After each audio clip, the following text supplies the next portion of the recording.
Hello, class. Welcome to Chemistry 235, Basic Organic Chemistry. Once again, this is the second part of the determination of structures of organic compounds. And this also will form the concluding part.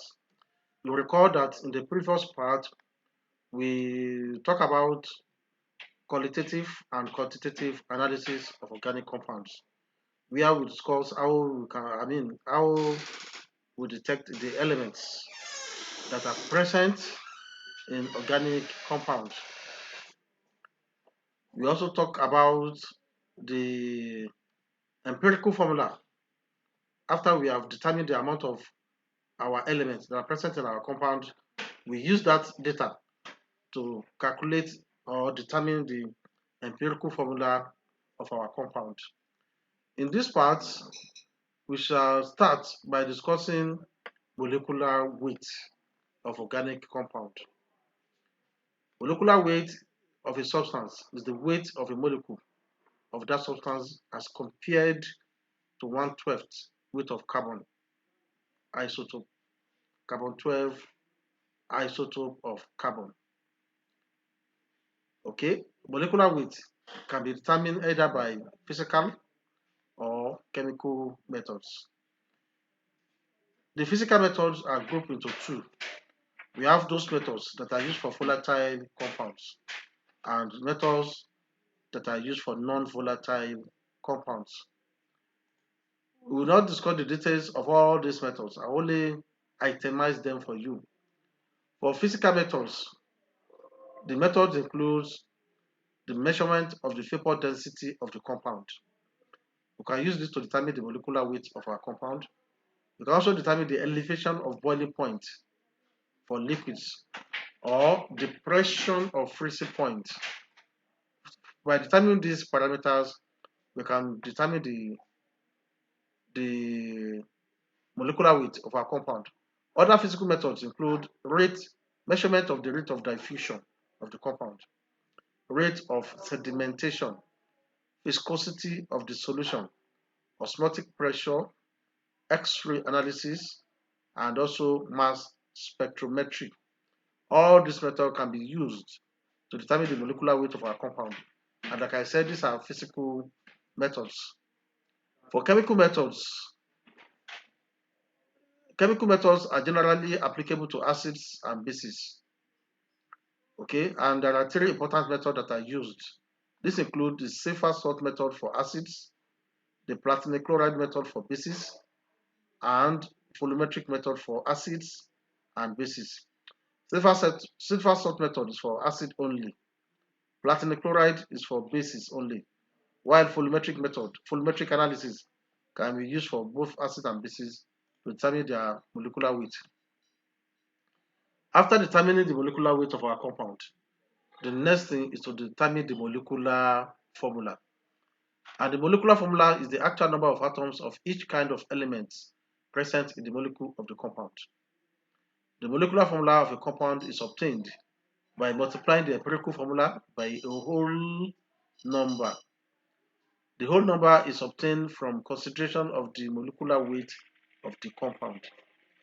In other words, molecular formula can only be ascertained after determining the molecular weight of the compound. In some instances, the molecular formula may be the same as the empirical formula, but in most cases, it's a multiple of an integer, n. The value of n is obtained by dividing the molecular weight by empirical formula weight, as in this formula. N is molecular weight divided by the empirical formula weight. This is an example here. In this example, we are given that the vapor density of an organic compound is 37.5. On analysis, it was found that the compound contains 31.9% carbon, 6.8% hydrogen, and 80.51% nitrogen. We are asked to calculate the molecular formula of the compound. And this is what we have tabulated here. Okay, the empirical formula is what we have tabulated here.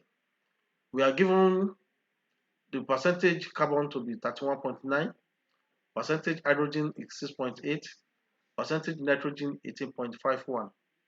When we sum up this, these are the three that were given. We notice that they are not up to 100. So when we subtract it from 100, we got the percentage oxygen, which is 42.79%. From there, we are able to determine, as usual, our empirical formula to be C2H5NO2. This is our empirical formula. Now, we are given that the vapor density is at 7.5, and we know that molecular weight can be obtained from the vapor density by multiplying the vapor density by 2. Multiplying 7.5 by 2 gives us 75.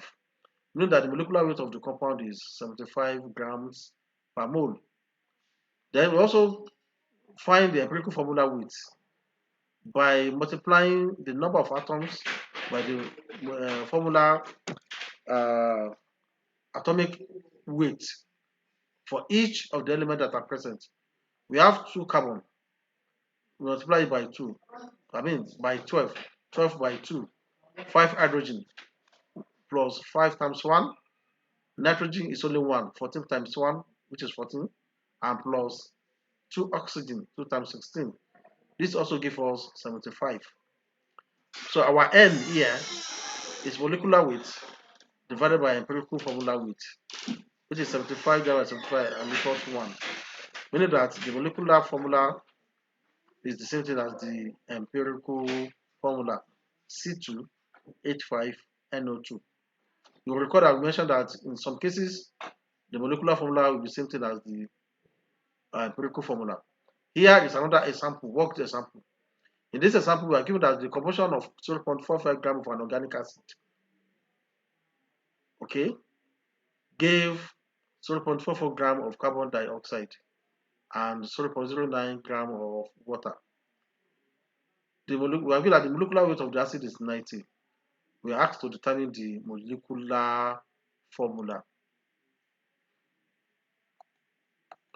We determine the molecular formula.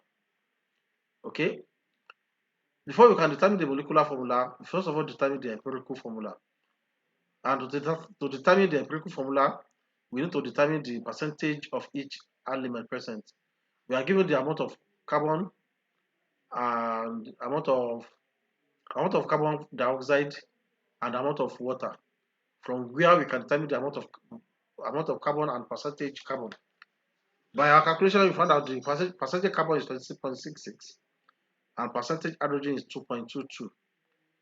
When you sum this together, it's not up to 100. So that means the remaining percentage is for oxygen. And we found percentage oxygen to be 71.12. From this percentage composition, we determine the empirical formula of the compound. And the empirical formula determined as we normally do, and we find CHO2 as the empirical formula. Now, after finding the empirical formula, the next thing is to determine the molecular weight. Since we are given, the molecular formula, sorry, and we are given the molecular weight of the compound to be 90, we can use that information and the empirical formula to determine the molecular weight. So the molecular formula is determined thus. Empirical formula by summing up the atomic weight of each of the elements in the empirical formula give us 45. Our molecular weight is 90. Our N is molecular weight 90 divided by empirical formula weight, which is 45, and equals 2. Meaning that molecular formula of the compound will be empirical formula times 2, and that gives us C2H2O4. Meaning that the molecular formula for the compound is C2H2O4. Are we following? Okay. You can take this question as an exercise. Use this as your practice. A certain organic liquid contains carbon 14.66% and hydrogen 8.11%. If the vapor density of the compound is 37, determine the molecular formula of the compound. Now, hydrocarbon. Hydrocarbon. These are compound containing hydrogen, only hydrogen and carbon. Now, there's a particular method that I use to determine the molecular formula of gaseous hydrocarbon. That method is known as eudiometry. Eudiometry. Eudiometry is used to determine the molecular formula of gaseous hydrocarbon without knowing the percentage composition of the compound. Once we know the amount of gases we are dealing with, we can determine the molecular formula. And this is described as thus. It is possible for us to determine the gaseous hydrocarbon, the molecular formula of gaseous hydrocarbon without knowing their percentage composition. In this method, we take known volume of the hydrocarbon in the eudiometer and explode it with an excess known volume of oxygen. Okay, we can represent the hydrocarbon as CXHY. If you represent the hydrocarbon as CXHY, then the reaction in the eudiometer can be represented by this formula: CXHY plus X plus Y over 4 oxygen will give us X carbon dioxide plus Y over 2 water. We know that when you explode hydrocarbon with oxygen, the product will be carbon dioxide and water. Then after the reaction has completed, we now measure the volume of the gases that are remain. The volume of the the gases that remain are: 1, unreacted oxygen, which can be absorbed by alkaline pyrogalol, and 2, carbon dioxide, produced, which can be determined by introducing caustic potash solution to the hydrometer tube. Water that is produced is negligible when compared to water vapor. Now, once we know the amount of gases that are produced, the oxygen that was used, the carbon dioxide that is produced, then we can determine the molecular formula of the gaseous hydrocarbon. An example, this is illustrated in this example. Here, we said we have 15 ml of gaseous hydrocarbon, which was exploded with 105 ml of oxygen. After cooling, the residual gas occupied 75 ml. Okay, after cooling, the residual gas occupied 75 ml. On treatment with strong solution of caustic potash, the volume was further reduced to 30 ml from 75 to 30. Now, determine the molecular formula of the hydrocarbon. All volumes were recorded under the same temperature and pressure. This is our solution now. So let the molecular formula be CXHY. The reaction that take place according to this equation: CXHY, this. Okay. Now this is our calculation. Since we have 15 ml of the gaseous hydrocarbon, it means it will only react with 15 equivalent ml of oxygen, and we give 15 equivalent ml of products. Okay, the volume of hydrocarbon is 15 ml, and volume of carbon dioxide produced is 45 ml. You recall that when the resultant gas was treated with potassium hydroxide, the volume was reduced to 30. That means potassium hydroxide has absorbed the carbon dioxide that is there. So we take away 30 from 75, that will give us 45 ml. That means the volume of carbon dioxide is 45 ml. Now, volume of oxygen that is unreacted will be 105 minus 30. Sorry, the volume of oxygen that reacts with the hydrocarbon will be 30 take away from 105, and this gives us 75 ml. How do we get this? We know that the resultant volume after the reaction is the volume of carbon dioxide and oxygen, unused oxygen. Excuse me. Since the volume of carbon dioxide is 45 mil, it means if you take the remaining 30 mil is the unused oxygen. So we have to subtract the 30 from 105 to know the amount of oxygen that was used for the reaction, and that's why we get 75 mil. Now, since the volume of the hydrocarbon is 15 mil, the equivalent volume of carbon dioxide produced will also be 15 times x mil. If you look at the equation, x carbon number of carbon dioxide will be produced. That's why we say x times 15, 15x mil. Meaning that carbon dioxide that was produced is 45. So we have 15x is equals to 45 and x gives us 3. Also, to determine the volume of oxygen consumed, this is 15 into x plus y, we have 4 oxygen. Remember, look at the equation again. This oxygen, equivalent mole of oxygen that is used. So you equate this to 75 mil of oxygen that was used. And this gives us from there, sorry, so from here, we know that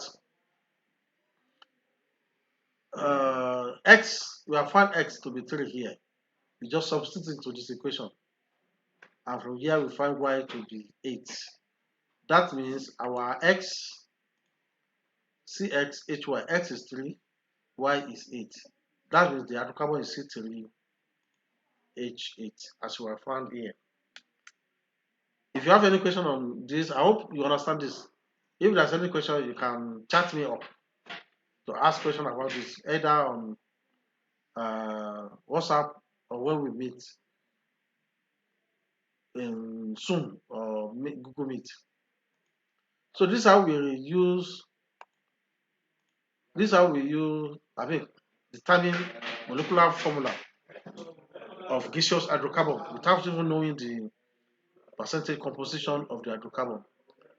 This question is for you as your exercise, as practice exercise. The question we have: oxygen was exploded with 10 mil of a gaseous hydrocarbon. After explosion, there was contraction of 20 mil in volume. On shaking the residual gaseous mixture with potassium hydroxide, there was a further contraction of 20 mil in volume. Calculate the molecular formula. All volumes were recorded at the same temperature and pressure. Okay. Now, structural formula of organic compounds. If you recall, the main topic of this is the determination of structural formula of organic compounds. Structural determination of organic compounds. Now, how do we determine structural formula? All what we have discussed in our preamble to the determination of structure of organic compound. If you don't know all those ones, there's no way you can determine the structure. You have to know the percentage composition before you know the empirical formula. You have to know the molecular weight before you know from the molecular weight and the empirical formula, you know the molecular formula. And after you have known the molecular formula, that's when you will go ahead to determine the structure of your compound, the structural formula. Structural elucidation of molecules using spectroscopic methods plays important roles in modern life science. Today, spectroscopic are used to determine the the structural formula of organic compounds. But before the advent of spectroscopy, there are methods that are used. Okay, chemical transformations or degradations have also been used to determine the structure of organic compound, in which you take an amount of your sample of your compound and subject it to from some basic reactions. From the product you get from the reaction, you can determine the structure of your compound. The following technique are now used to determine structure of organic compounds. This includes chromatography, nuclear magnetic resonance, infrared, gas chromatography, mass spectrum, ultraviolet. These are analytical methods that are used in structural determination of chemical compounds. Chromatography is a technique in which you separate a mixture based on their movement through two phases, stationary phase and a mobile phase. A stationary phase and a mobile phase. The mobile phase may be gas or a liquid. Okay. There are different types of chromatography. This includes column chromatography, gas chromatography, liquid chromatography mass spectrometry, LCMS, high performance liquid chromatography, HPLC, gas chromatography mass spectrometry, GCMS. These are different types of chromatography that are used in structural determination. This is a typical example of column chromatography. This is how it looks like. You can see a chemist carrying out column chromatography to separate uh, mixtures. And this is a picture of gas chromatography. This is liquid chromatography, mass spectrometry, LCMS. Now, structural formula of organic compounds. The structural formula of a compound indicates the mode of linking of various atoms in the molecule, or the manner in which the atoms are arranged in the molecule. For example, if you consider this compound C2H4Br2, there are two possible structures which are shown here. The one is a straight chain in which the bromine atom is attached to the two carbon atoms. And the second one is a branch chain in which the two bromine atoms are attached to one of the carbon atom. Here you have 1,2-dibromoethane, and here you have 1,1-dibromoethane. Now, from the structure, it is the determination of the structure of the compound that will tell you which particular compound you are holding in your hand. Is it the straight chain or the branch chain? This is why it is important for us to determine the structure of our compound. In order to determine the structural formula of a compound, a detailed investigation of the properties, chemical reactions of the compound is carried out. Okay, you have an analytical method and includes breaking down, degrading the compound into smaller molecules of known structure. When sufficient information has been gathered, a tentative structure that best fits the fact is proposed, and later, when confirmed, it is accepted. But today, like I said earlier, structures are determined by physical methods, and this is mainly spectroscopic methods. And this include infrared, ultraviolet light, nuclear magnetic spectroscopy, NMR, mass spectrometry, MS, X-ray diffraction and electron diffraction, optical rotation and rotary dispersion, dipole moments. All these methods are used in structural determination. These methods are used in combination. Okay, you cannot determine the structure of a compound by just one method, but you have to complement with other methods. Okay, you take the IR of your sample, at the same time you take the UV to know if it has conjugation. The IR will tell you the type of functional group that are present. The nuclear magnetic spectroscopy (NMR) will tell you the type of hydrogen, the type of carbon that are present in your compound. From mass spectrometry, you can easily determine the molecular mass of your compound as well as the possible fractions it can be broken into. Other methods, X-ray diffraction can also use optical diffraction, and this can use to determine the molecular formula. This is a typical IR machine. You can use to take the IR of our compound. This is a UV. use UV spectrophotometer to take the UV of our compounds. Thank you for your listening. I hope I have made myself clear. And here you have suggested for further reading, suggested textbooks. You can use any of the textbooks to understand more about what we have been discussing so far. Determination of the structure of organic compound. Thank you. God bless.